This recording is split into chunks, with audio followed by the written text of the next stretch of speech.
Sabemos lo difícil que es materializar un sueño y entendemos las inquietudes de los empresarios en cuestiones fiscales, legales y corporativas. Por ello, creamos este podcast. El espacio donde platicaremos sobre los temas de mayor interés para todo empresario, con el único fin de seguir asesorándote al éxito. ¡Comenzamos!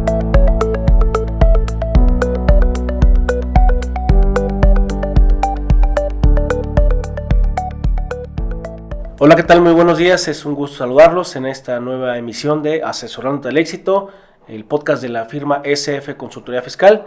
Quien les da la más cordial de las bienvenidas es Ricardo Jauregui, quien con gusto se encargará de desarrollar el tema del día de hoy. Hoy nos acompaña Héctor Sánchez. Héctor Sánchez es contador, es abogado, es maestro en análisis tributario y es doctorante en Ciencias Jurídicas. Ciencias Jurídicas. Héctor, muchísimas gracias por acompañarnos. No, al contrario, Ricardo, por invitarme. Héctor es auditor, es la persona que nos apoya aquí dentro de la firma SF Consultoría al tema de dictámenes, y hoy lo hemos invitado para platicar un poquito acerca de el cierre fiscal para sociedades, ¿no? Cómo poder tener un cierre exitoso de la forma más cuidadosa posible, ¿no? ¿Por qué? Porque en la operación vemos que el cliente, los que han tenido la precaución y la prevención, desde medio año estamos revisando, ¿no?, su precierre, pero ya ahorita nos quedan menos de 50 días para terminar el ejercicio.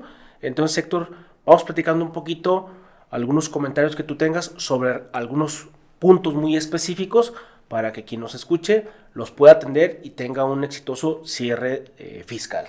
¿Te parece? Muy bien, adelante. Muy bien. Bueno, primero, ingresos acumulables.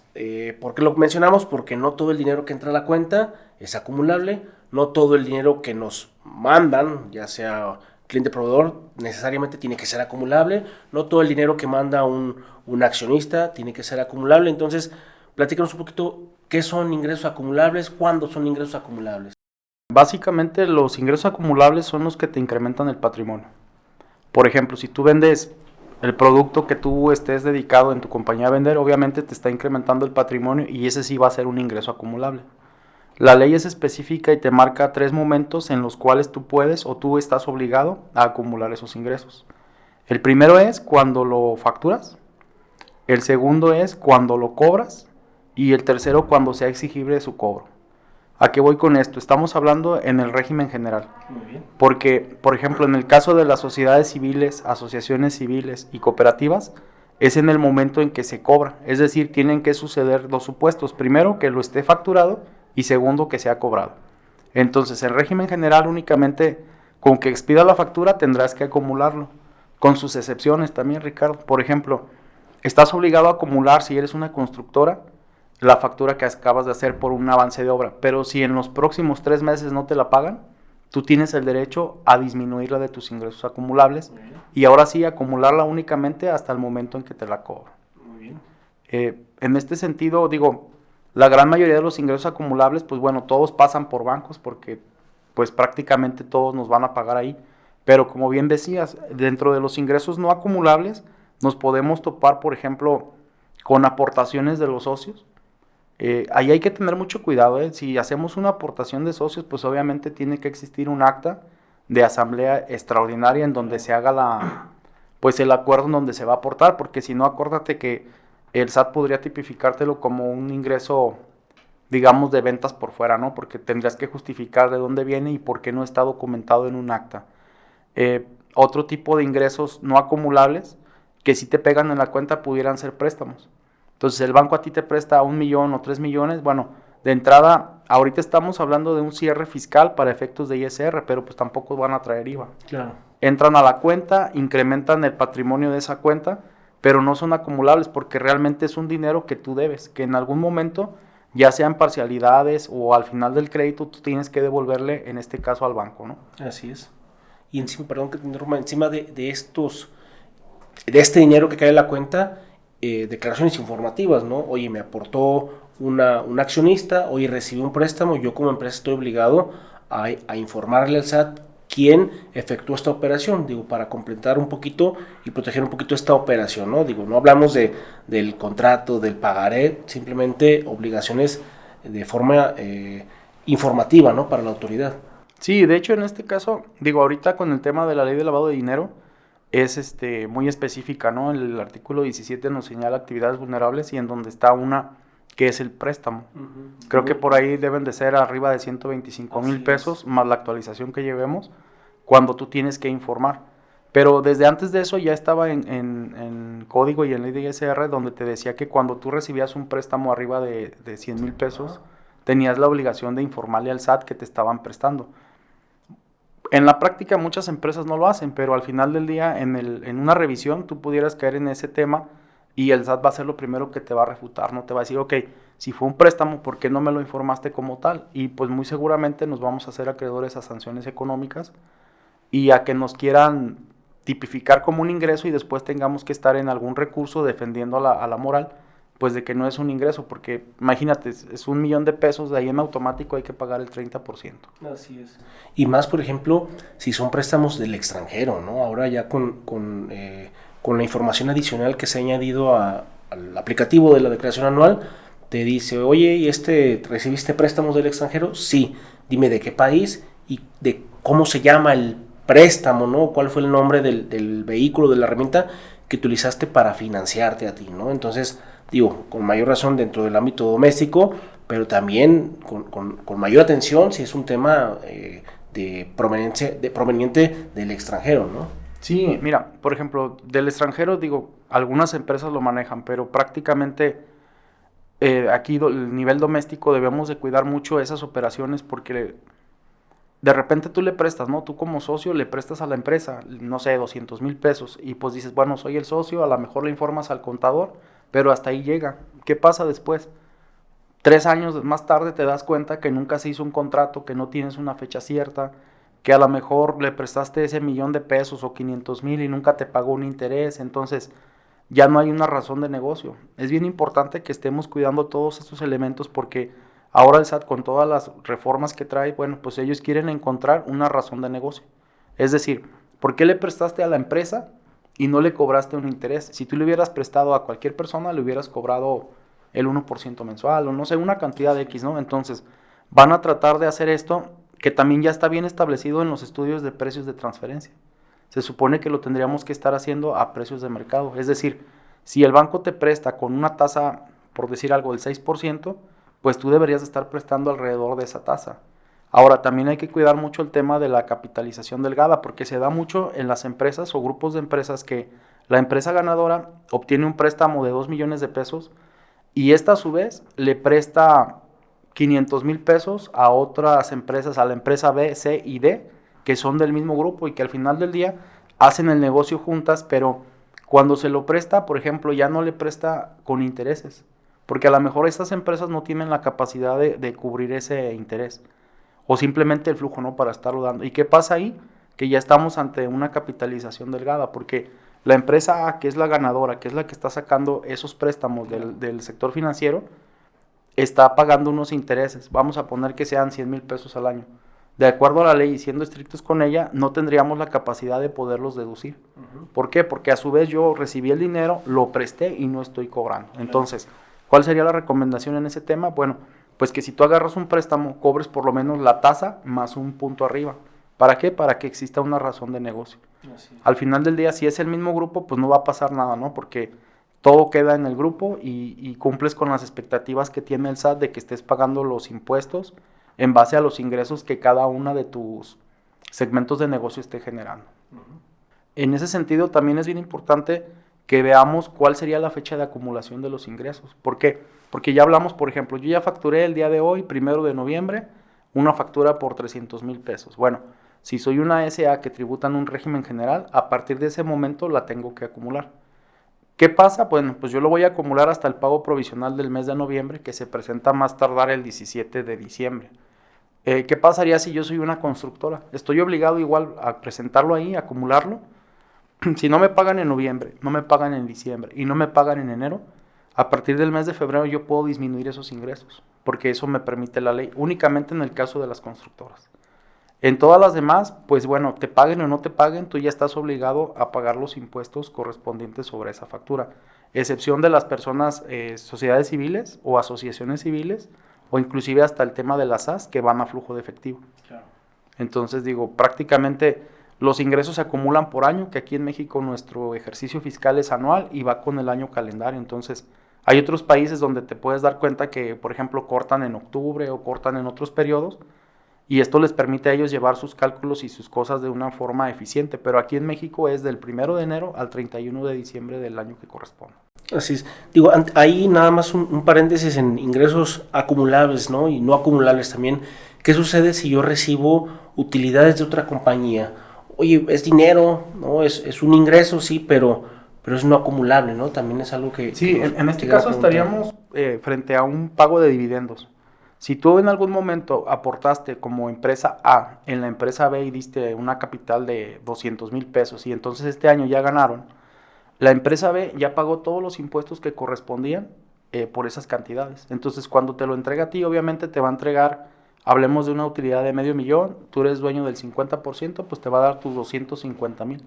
Te va a dar una constancia en donde va a decir que son a lo mejor 320,000 pesos, que son 70,000 de ISR, que ya pagó la empresa, y que para ti son 250 en la cuenta. Aquí tienes que cuidar una cosa, que a partir del 2014, todo lo proveniente de esa CUFIN graba un 10% adicional a los dividendos. Es decir, vas a pagar el 30% que la ley te establece como persona moral, y cuando te lleves ese dinero hacia la persona física exclusivamente, ahí vamos a hablar de que tienes que pagar el 10% adicional. Sí, por ejemplo, las holding, ¿no? Que se hace para este efecto, ¿no? Que sea el corporativo y que una vez que las empresas superen su punto de equilibrio empiezan a generar utilidades, ¿no? Y cada año, oye, ahora vamos a rendir cuentas de 5 empresas que tengo, 4 me van a dar dividendos, y esta es la forma, ¿no? Esta holding, esta sociedad se va a llevar una fuerte cantidad de dinero, pero no va a estar obligado a un pago de impuestos, a menos que se lo quiera entregar a los accionistas, personas físicas, como bien comentas. En este caso, ¿qué pasa? Bueno, se llevan el dinero, pero no es tanto que no esté obligado a un pago de impuestos, sino que el impuesto ya lo pagó cada una de las empresas. Entonces, la ley también no puede ir más allá y grabarte 2 veces la misma actividad. Entonces, como ya la pagamos en la empresa B, pues ya en la empresa A, que es el holding, llega el dinero y ahí se queda. Como bien dices, en el momento que esa holding quiera repartir el dinero a los accionistas, personas físicas, bueno, sí se va a causar ese 10% adicional que estamos platicando. Pero de ahí en más, digo, lo tendrás que manifestar, porque, por ejemplo, existe uno que se llama método de participación, que es netamente financiero. Entonces, ¿qué haces aquí? Tú dices, ok, la empresa ganó $500,000, soy dueño del 50%, tú tienes una cuenta en el activo que dice inversiones en acciones, registra los 250,000, es decir, estás reconociendo de alguna manera el costo real de tus acciones, porque cuando pierdes también lo registras hasta que quedas en cero. O sea, tú puedes traer la aportación del $500,000 y este año perder 300,000, bueno, pues ya en tus estados financieros se va a leer que tus acciones valen 200,000 pesos. Siguiente año pierdes 200,000, bueno, tus acciones valen cero. ¿Qué pasa si en lugar de perder 200,000 pierdes 250,000? Dijeras, pues mis acciones valen menos 50,000. No, el método te permite únicamente hasta llegar a cero. Sí. Pero ¿qué pasa si el siguiente año tus acciones ganan 300,000? Bueno, le vuelves a dar un valor a esas acciones, y ahora van a valer 300,000 y así te la vas a ir llevando. Esto no tiene nada que ver con el pago de dividendos, es nada más un método que te piden que debes de estar aplicando para que tus estados financieros reflejen la información real conforme a lo que está pasando con ese dinero en las acciones. Muy bien, excelente. Y bueno, mencionabas fecha de acumulación, bien, tenemos el ejercicio fiscal, pero bueno, la fecha de acumulación es, como bien lo comentas, cuando es régimen general, cuando tú realizas la factura, la excepción de la constructora, ¿no? O también, por ejemplo, la excepción de cuando son ventas diferidas, ¿no? Cuando hay un periodo de diferimiento, difieres más de un 35%, y ahí es hasta el momento del pago, ¿no? Cuando va a estar acumulando, y en el momento, y también para las sociedades que son de aflujo, ¿no? Sociedades civiles, asociaciones civiles, las SAD, las cooperativas, ¿no? Entonces, esas hasta el momento que nos pagan, ¿no? Es correcto. Sí, entonces, bueno, ya tenemos ingresos y cuándo debemos considerar o cuándo debemos acumular estos ingresos. Y ahora volteamos con la contraparte, las deducciones, ¿no? Oye, deducciones y sus requisitos. No por el hecho de tener mi CFDI quiere decir que es deducible, no por el hecho de que haya salido el dinero del banco quiere decir que lo voy a poder hacer deducible. ¿Qué debemos de cuidar y qué requisitos debemos tener para estas deducciones, Héctor? Mira, Ricardo, en este sentido, la ley lo primero que te marca es que sean estrictamente indispensables. Es decir, si tú tienes una empresa que se dedica a vender insumos de vidrio, de compañías de vidrio, y por ahí le metes algunos boletos que te fuiste a Cancún, pues obviamente no eran estrictamente indispensables, por lo tanto serían no deducibles. Que también ahí hay que cuidar dos cosas, unas son los no deducibles y otras son los que no reúnen requisitos. Ahorita lo vemos porque eso nos va a pegar en las cofines del ejercicio. Pero más allá de que muchas personas piensan que, como bien lo dijiste, el tener el XML y a lo mejor un contrato con eso es deducible, pues no. Tenemos que demostrarle la razón de negocio al SAT en el caso de una revisión. Digo, de entrada todo va a ser deducible y como tú lo declares. Pero si te revisan te van a empezar a cuestionar, oye, ¿por qué si te dedicas al vidrio estás metiendo deducible, por ejemplo, unos pallets de plástico? Ah, pues mira, es que todas mis refacciones yo las compro, las envuelvo en ese plástico y es como se las envío a mis clientes. Entonces ya ahí hay una razón de negocio y una justificación. Incluso ya en alguna revisión a mí me tocó que nos dicen que por qué las tarimas, ¿no? Bueno, pues es que sabes que yo ahí mando todos los productos que le entrego a mi cliente y con ese plástico le hago un pallet y así los mando en un camión. Oye, pues dame fotografías, pues bueno, no va a ser difícil de demostrar porque sí estamos frente a una actividad propia del negocio que tienes. Claro. El problema va a ser cuando tú hagas o simules que haces actividades que realmente no son propias del negocio, pues sí va a ser bien complicado que tú puedas demostrar que son reales y que efectivamente fueron en beneficio o como pro negocio, ¿no? Sí, ¿qué sucede, no? Muchas empresas tienen el gasto de capacitación, ¿no? Tienen en su balanza capacitación y no tienen empleados, ¿no? Sí. O cuando vas y dices, oye, pues ¿de qué se capacitaron? Si lo que estoy tratando, que es por lo que me dicen que está capacitado, pues no están capacitados en realidad, ¿no? Entonces, digo, también la autoridad entiende este abuso, ¿no? Del exceso de deducciones, ¿no? Y por eso hay que demostrarlo y ser coherente, ¿no? Y como bien dices, que sea un gasto estrictamente indispensable. Sí, porque, por ejemplo, abundando en ese sentido, me ha tocado ver empresas que tienen cuentas de uniformes y pues como bien dices, no tienen empleados. A veces simplemente están mal estructurados los grupos, porque luego en el grupo haces una empresa que se dedica al famoso outsourcing, ¿no? O es el insourcing del grupo. Entonces todo está allá, pero en ese momento no había flujo en esa empresa, entonces la empresa que recibe realmente los beneficios de los empleados tenía flujo y es la que pagó los uniformes. Ese tipo de cosas pasan y a lo mejor no eran tan susceptibles a una revisión, pero ahorita como está la autoridad, sí debemos de cuidarlo mucho. ¿Qué tendrías que hacer? Bueno, pues que me facture algo el insourcing, le paso el dinero al insourcing y que él haga todos los gastos relacionados al tema del personal. ¿Por qué? Porque a lo mejor simplemente me va a decir el SAT, oye, ¿sabes qué? Está bien, Héctor, pues ya vi que sí es cierto, ya vi que todo está bien, pero para ti no es deducible. Entonces, hazme un asiento o un ajuste donde me quites eso y te va a repercutir en temas de ISR, te va a repercutir en un pago mensual de IVA y muy seguramente en tus indicadores fiscales como lo son tus coeficientes y si generaste alguna pérdida, pues bueno, te va a mover las pérdidas.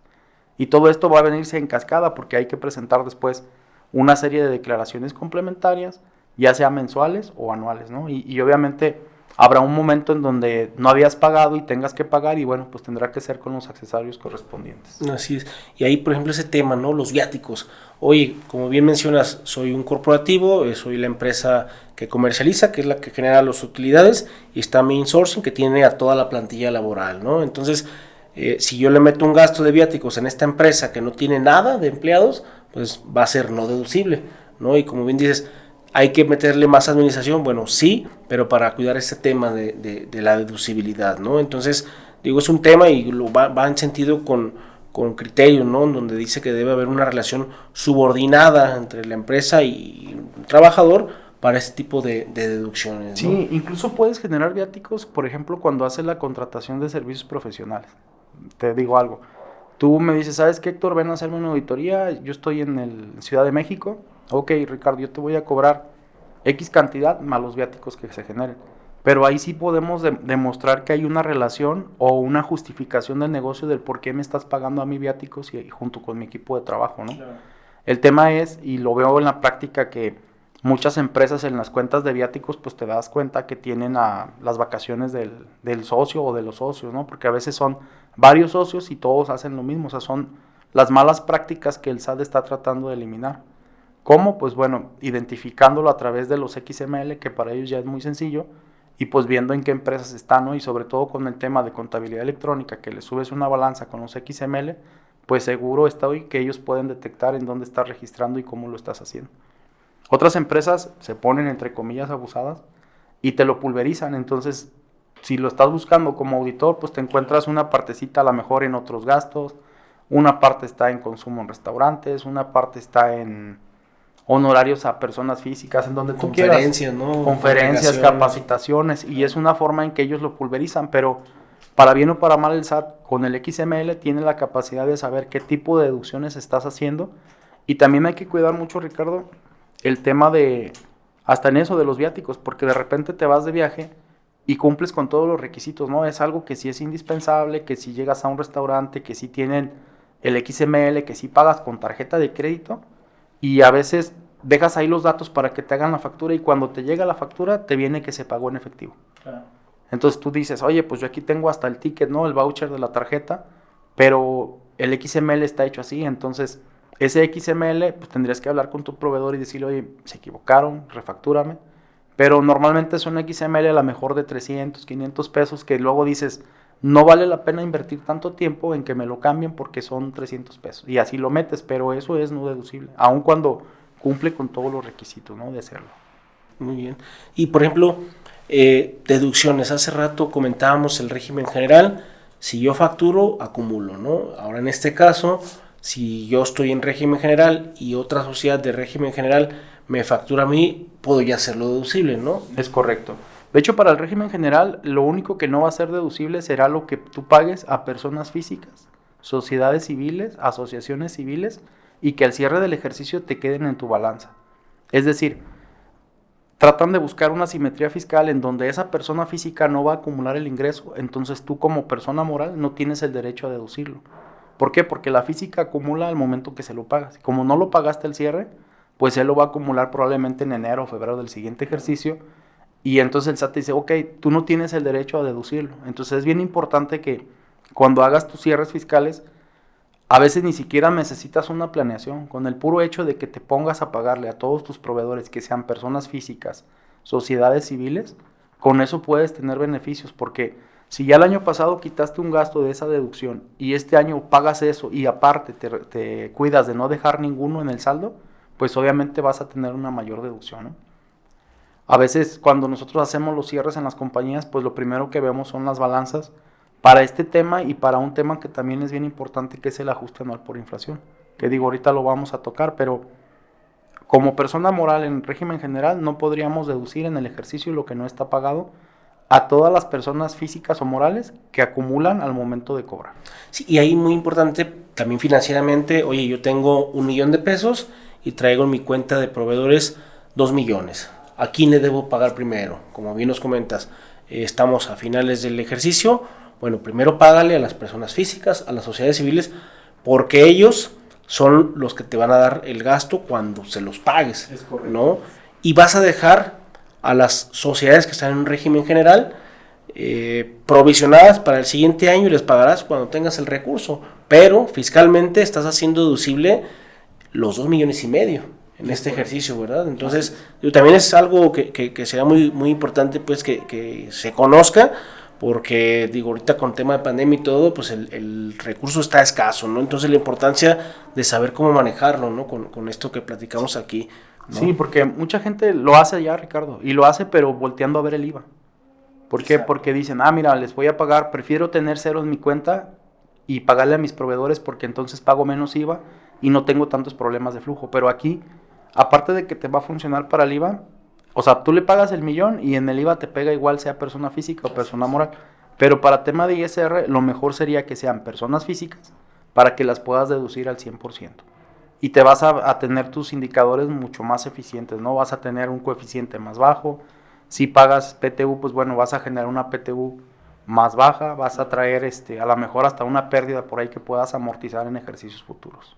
Sí, ahí digo, voy a hacer un breve comentario sobre lo que se presentará o seguramente estaremos viendo en 2022, ¿no? El régimen de confianza para sociedades, ¿no? Nos ponen un umbral, que ya lo platicamos en un episodio anterior, con un régimen de flujo hasta 35 millones, ¿no? En donde lo que gano menos lo que gasto será lo que pues será la base imponible para el pago del ISR, ¿no? En donde ya no habrá posibilidad, o bueno, a menos de que tengamos una aportación o un préstamo cuantioso, generar una pérdida, ¿no? Pero en este caso, y como bien comentas, sería situación, o sea, sería momento de analizar mis deducciones para poder generar una pérdida que me pudiera estar funcionando en 1, 2, 3 ejercicios con estas nuevas modalidades que se vienen en 2022. Sí, de hecho, si tú generas una pérdida, bueno, lo que vas a hacer es muy seguramente no tener un coeficiente en este ejercicio que es la pérdida y tomar el del año anterior o hasta 5 años, ¿no? Hay que revisar también, Ricardo, porque a lo mejor cuidamos mucho, sacamos una pérdida y no nos damos cuenta que el coeficiente que nos aplica es un coeficiente de 2 dígitos, ¿no? Sí. 25, 30%, entonces hay que cuidarlo de cierta forma en que si tú traes un coeficiente que te aplicaría del 20%, bueno, pues es mejor que salgas con una utilidad pequeña, generes un coeficiente de un dígito y con eso te vayas hacia adelante, ¿no? Exacto. Oye, y bueno, pasando, como bien mencionabas, anticipabas, el ajuste anual por inflación. ¿Qué es? ¿Qué debo de cuidar?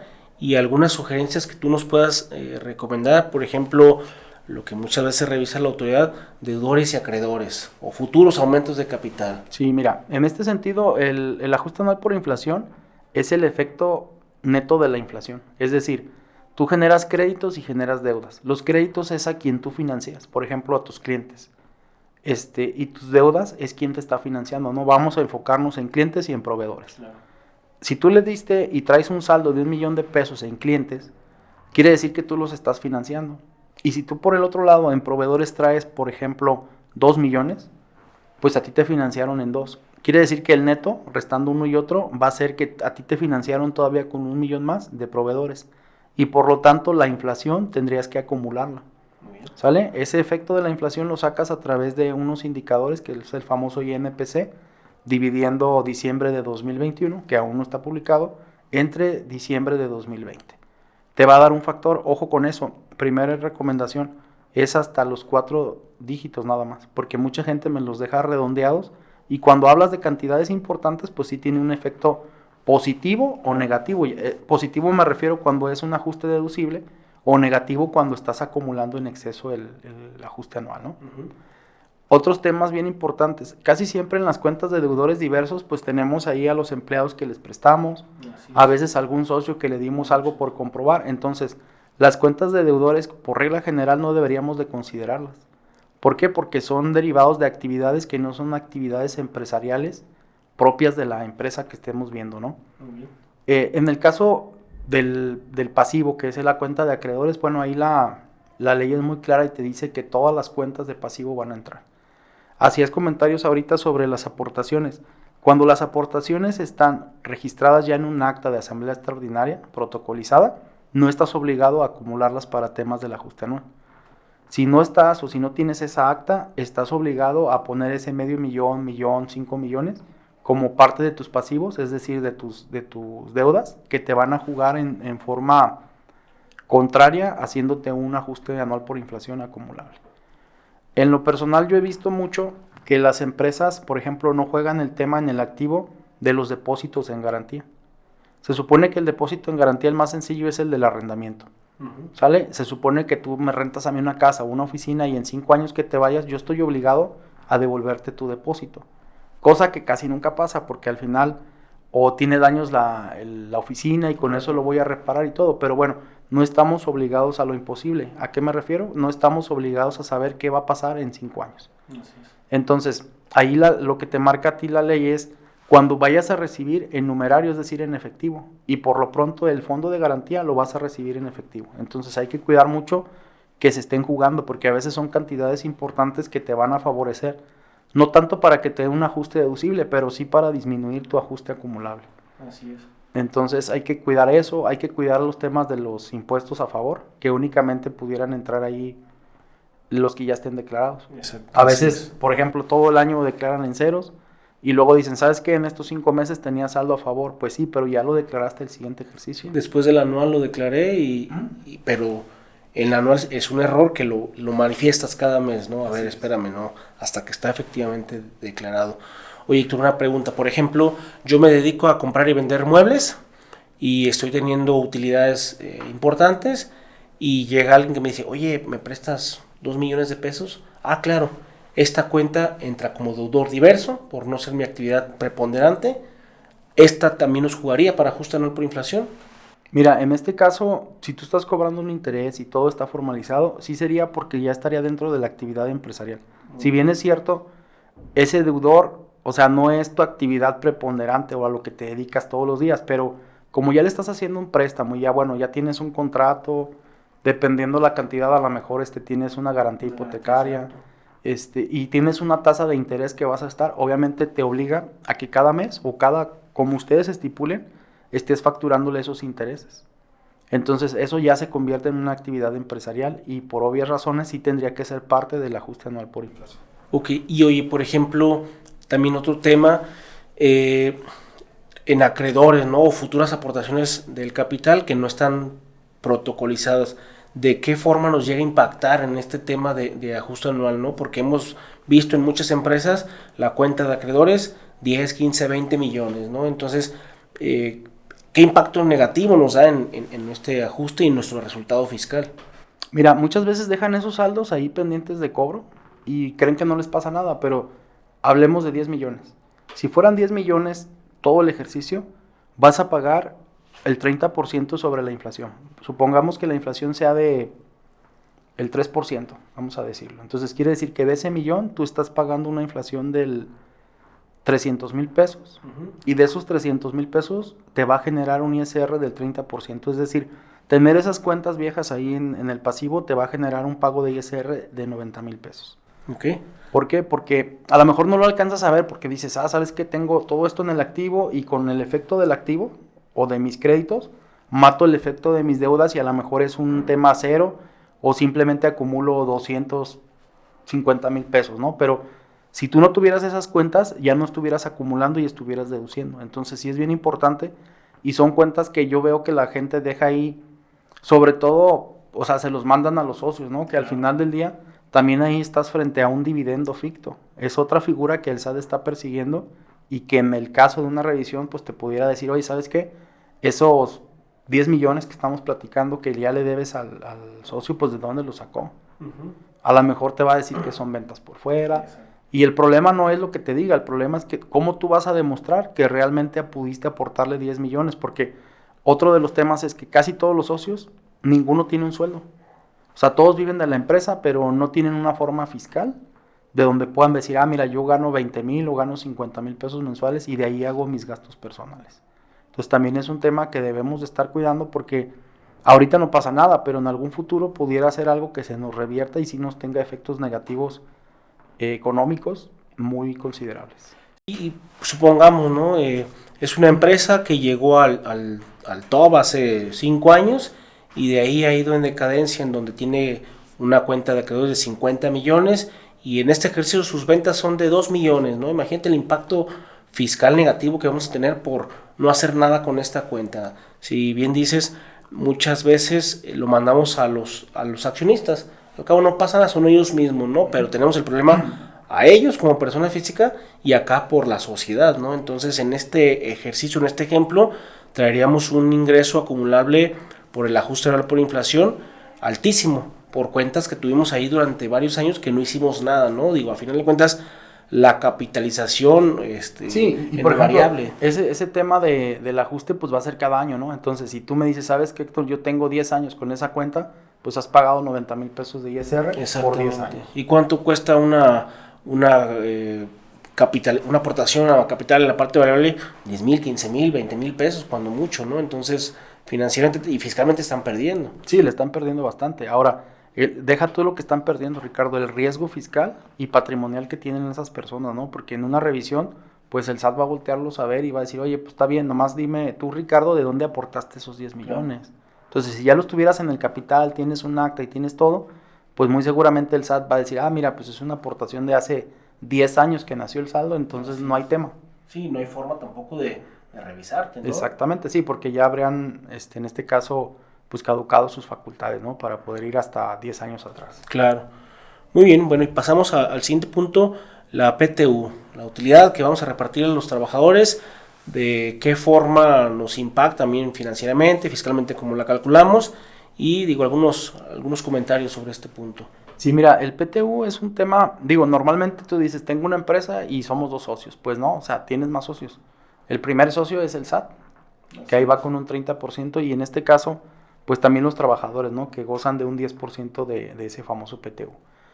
Ahora, ¿nosotros qué tenemos que hacer? Bueno, pues dejar que las empresas sean ganadoras y que tengan indicadores fiscales eficientes y también que generen ese PTU, porque muchas empresas siempre pierden y pierden y pierden y dices, bueno, pues si estás perdiendo, ¿cómo es que sigues trabajando? Así es. Entonces, amañadamente hacen esto para que los trabajadores no tengan el beneficio. Entonces, yo creo que también es justo que el trabajador se lleve ese PTU, porque al final del día lo que vas a hacer es fidelizar a tu trabajador, vas a hacer que tenga mayor calidad de vida, vas a hacer que viva mejor, ¿no? ¿Cuántos trabajadores no hemos escuchado que trabajan en compañías grandes que están ahí por el famoso PTU que les llega en cada año, ¿no? Entonces, ¿qué mejor sería que tu empresa o tus empresas tengan esa característica, que la gente quiere estar ahí porque saben que los cuidas, que les das a lo mejor prestaciones sociales interesantes, que les pagas el PTU que le corresponde? Ahora, el PTU es una deducción, al final del día, sí es cierto, tú se lo das a los trabajadores. Yo he escuchado gente que dice se los regalo, pero no, tú se los das porque la ley te marca que se los tienes que dar. Entonces no es un regalo, es una obligación. Segundo, me ha tocado ver empresas también que, por ejemplo, sacan un PTU de 200,000 pesos y solamente les dan 20,000 pesos a los trabajadores. Entonces por ahí andan los de la Secretaría del Trabajo y Previsión Social haciendo revisiones, pidiendo actas y bueno, pues te hacen caer en temas de que tengas que recalcular el PTU que pagaste, ¿no? Porque pues ahí ya no hay forma de esconder lo que tú estás haciendo. Pero ya cuando tú se lo pagas, Ricardo, digo, hay una parte donde te dice, ok, tú tendrías que pagarlo en mayo y en teoría tendrías que pagar esos 200,000 pesos completos. ¿Qué pasa? Que a lo mejor 1, 2 o 5 trabajadores ya no están contigo, entonces esos trabajadores no se los puedes pagar. ¿Por qué? Porque no estaban ya en tu compañía, porque no se presentaron, etc. Entonces vamos a suponer que pagaste 190,000. La ley te permite desde pagos provisionales, si tú estás haciendo pago, que tú puedas acreditarte una parte o una proporción de lo que estás pagando de esa PTU. Entonces realmente es una deducción que ya desde pagos provisionales vamos a traer. Y chéquense el dato, o sea, no hay otra deducción que tú puedas meter en pagos provisionales más que la amortización de la pérdida. Así es. Entonces este decreto que nos da esta facilidad, pues bueno, reconoce de alguna forma la buena intención y el compromiso social que tienes con México, ¿no? De estarle pagando la PTU al trabajador, que obviamente le vas a hacer que a lo mejor pues adquiera bienes de consumo, no sé, una televisión, una estufa, Claro. o cubra sus necesidades hasta de salud, ¿no? Para un que lujito, ¿no? Que unas tengas, vacaciones. exactamente. Y de alguna forma también esto lo vas a ver reflejado de forma positiva en tu empresa, porque entonces la gente, pues a lo mejor si se fue de vacaciones o si salió de un problema económico, pues va a estar más tranquila y obviamente va a ser más productiva en lo que tú la tienes trabajando. Sí, el clima laboral mejorará, ¿no? Y digo, máximo que es una obligación, el regalo es una obligación, y bueno, entregarlo, como bien comentas, ¿no? Crece la fidelidad del trabajador, está más a gusto. Sí, hay empresas que lo brindan aquí en el país, o en Guadalajara, y trabajadores que están nada más por eso, ¿no? Independientemente de otros temas que buscan esa parte, ¿no?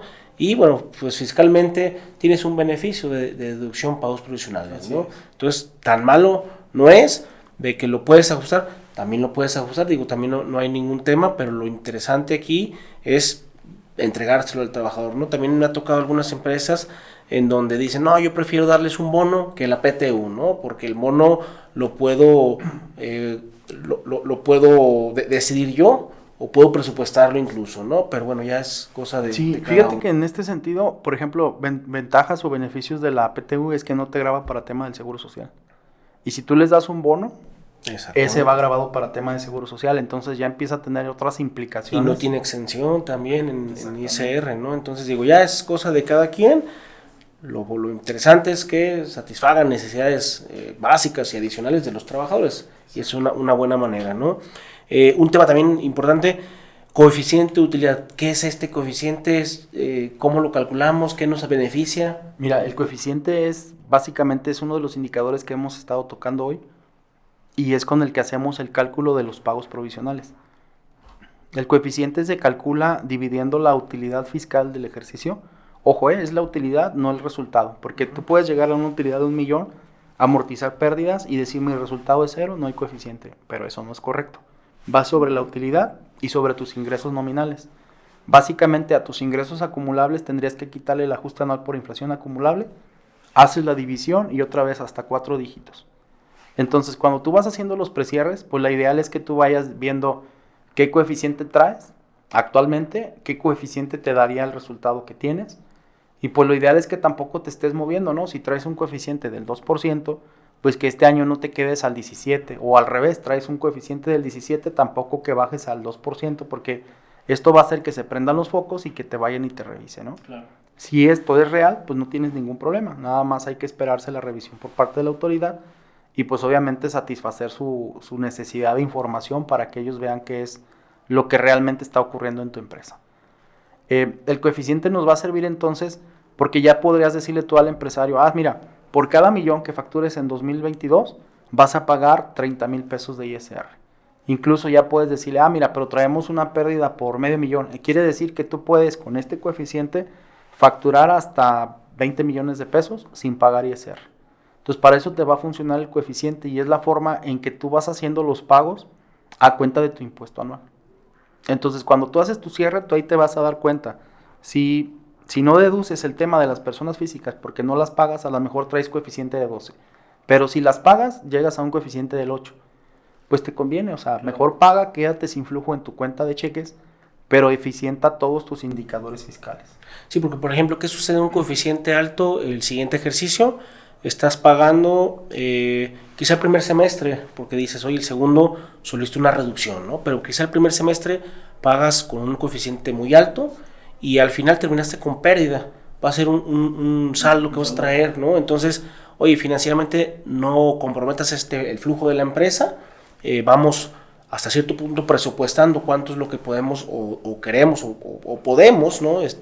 Pagar de un ISR ajustando nuestro coeficiente, ¿no? De una forma muy transparente y legal, pues.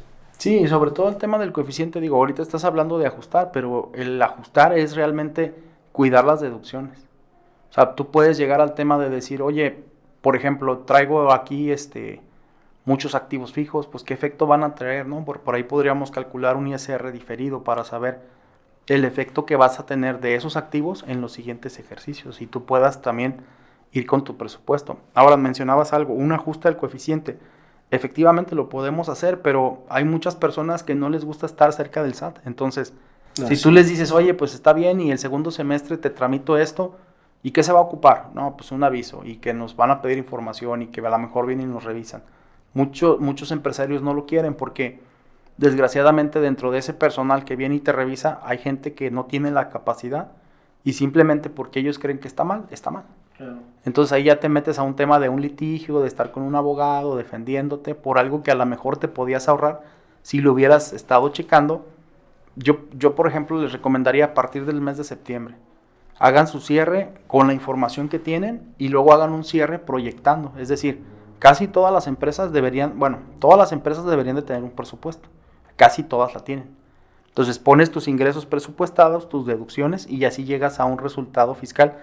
Lo vas a ir revisando cada mes, o sea, lo haces en septiembre, lo actualizas a octubre, lo actualizas a noviembre y pues a lo mejor en diciembre a la primer quincena te das cuenta cuánto llevas facturado y si tienes que hacer algún movimiento adicional. Por ejemplo, yo preferiría pagarles ahora sí que un bono más a mis trabajadores en diciembre que pagar el impuesto. Claro. Entonces eso te va a dar esas pautas que tú digas, ok, por ejemplo, ¿le pago 100,000 pesos al SAT o se los doy a los trabajadores? Oye, pues, ¿qué efecto haya? Pues que se lo doy al SAT en el pago provisional o en el anual, o se lo doy a los empleados, y pues obviamente los empleados van a ser mucho más agradecidos, ¿no? Claro.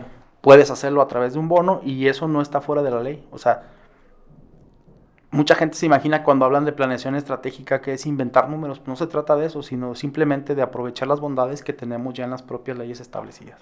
Y a veces el beneficio no lo vas a ver económicamente, no lo vas a ver fiscalmente, sino lo vas a ver en un clima laboral, ¿no? El agradecimiento con tus trabajadores, mayor producción en un futuro. Así es, mayor fidelidad, o sea, porque ¿cuánto puedes estar gastando como empresa en estar reclutando personal? Claro. Oye, que traigo una rotación que cada 2 meses se va la gente. Oye, pues a ver, espérate, hay que revisar qué está pasando. Hay empresas que tienen una calidad para los trabajadores que ni siquiera tienen dónde puedan comer. Claro. Entonces desde ahí te das cuenta y dices, no, pues por eso se va la gente, ¿no? Entonces, a lo mejor, fíjate, inviertes en instalarles un comedor industrial o un área simplemente para que coman, donde tengan una mesa adecuada, un microondas, cosas de ese tipo, que a ti te representan gastos que obviamente vas a deducir en tu ejercicio, pero que le estás dando un beneficio a tus trabajadores, y a lo mejor eso hace que tu rotación de personal ya no sea de 2 meses, ya a lo mejor la gente se queda y ya hace carrera en tu empresa. Claro.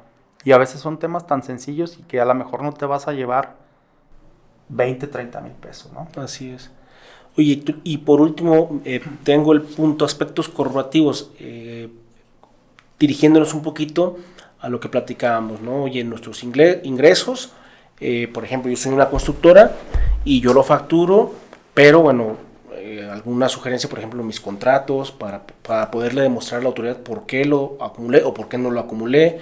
En las deducciones, cuidar que sea estrictamente indispensable. Materialidad, ¿no? Porque no nos van a llegar a revisar el día de mañana, nos van a revisar 2, 3, 4 años, ¿no? También el tema, ya un tema corporativo, las aportaciones, ¿no? La capitalización de quizá la cuenta de acreedores, alguna inversión de algún accionista, todo esto como un aspecto corporativo que debemos de cuidar para un mejor cierre, ¿no? Sí, mira, yo creo que el primer elemento que debemos de cuidar de tema corporativo es que existan contratos de todas las operaciones de tu grupo.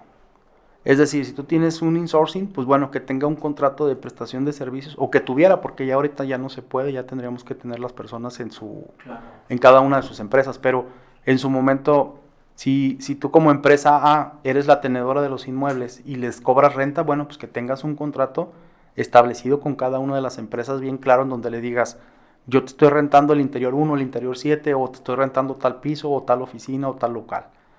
Que tengas esos contratos. Otro que deberíamos de tener, que no nos pega en el cierre, pero que es bien importante, es el acta de asamblea ordinaria.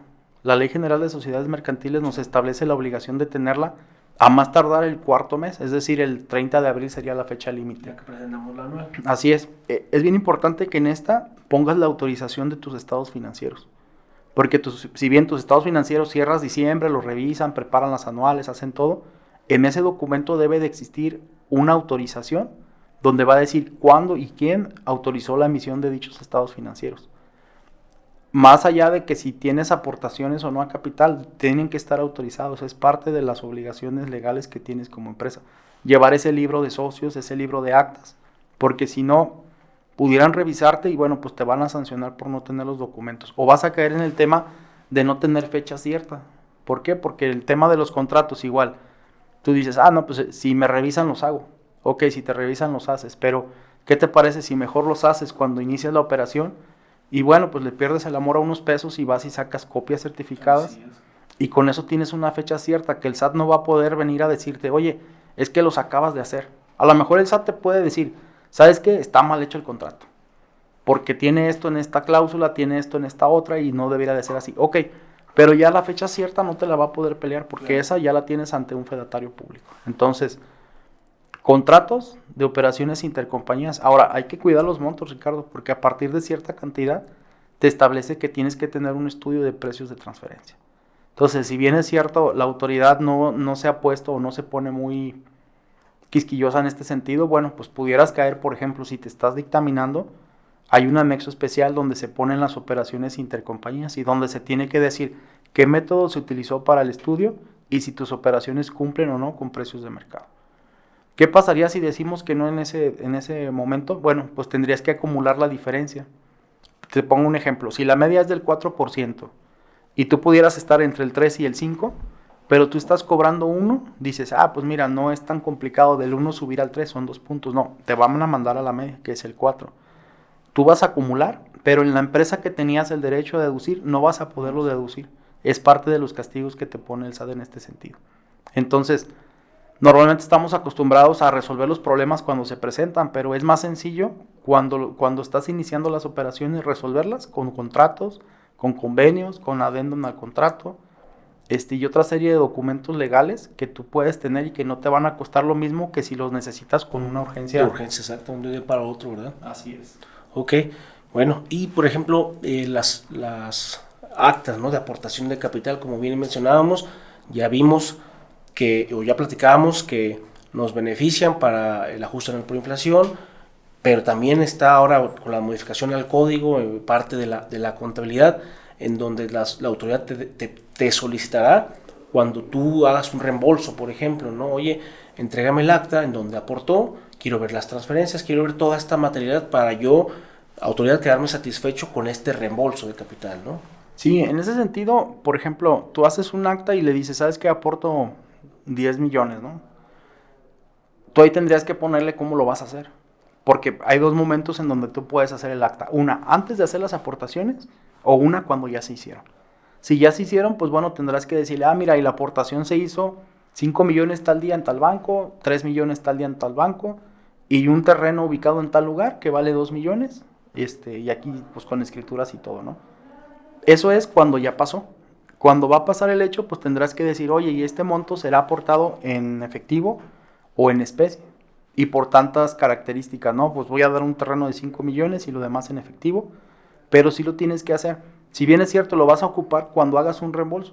Probablemente nunca lo hagas ese reembolso, pero lo ideal es que tengas todos los elementos para cuando se llegue a presentar la situación lo puedas resolver. Claro, y digo más ahora con tantos requisitos que necesitamos como empresario, como contador, ¿no?, para poder hacer deducible, para no tener algún tipo de problema, alguna discrepancia fiscal. Entonces, estos puntos que son bastante importantes, atenderlos, ¿no? Bueno, pues Héctor, muchísimas gracias por acompañarnos nuevamente. Nos hemos recibido buenos comentarios cuando nos has acompañado. Te agradecemos nuevamente, Héctor. Muchas gracias, Ricardo. Bueno, pues muchísimas gracias. Espero que el tema del día de hoy haya sido de su agrado. Espero que encuentre las herramientas necesarias para llevar adelante a su negocio, su empresa. Y bueno, recordarles, nos pueden seguir en nuestras redes sociales, YouTube, Facebook, Twitter, Instagram y Spotify. Nos encuentran como SF Consultoría Fiscal. Nos vemos en un próximo episodio. Hasta pronto.